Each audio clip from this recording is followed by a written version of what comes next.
ఆత్మక వైఖరి ఉండాలి. వివేకానందుడు చెబుతాడు, గొప్ప సిద్ధాంతాలు ప్రపంచమంతా ఉన్నప్పటికీ ఎందుకు అన్ని సిద్ధాంతాలు గంగలో కలిసే ఇవాళ దేశాన్ని కాపాడే నాథుడు లేకుండా పోయాడు అంటే ఆచరణ వైఫల్యం వల్ల.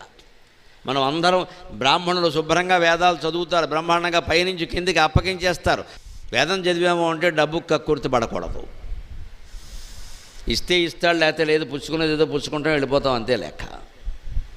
ఇచ్చేదే పుచ్చుకుంటాం వెళ్ళిపోతాం, ఇంతే ప్రాప్తం అనుకుంటాం, అంతే. పూర్వం బ్రాహ్మణులు అలాగే జీవించేవారు. అందుకే బ్రాహ్మణులను ప్రత్యేకంగా గౌరవించేవారు.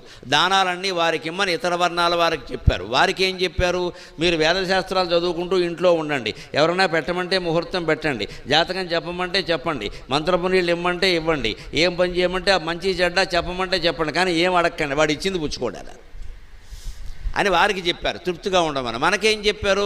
అలాగని వారు పొట్ట మార్చేయకండి, కడుపు మార్చేయకండి, వాళ్ళు బతకాలి.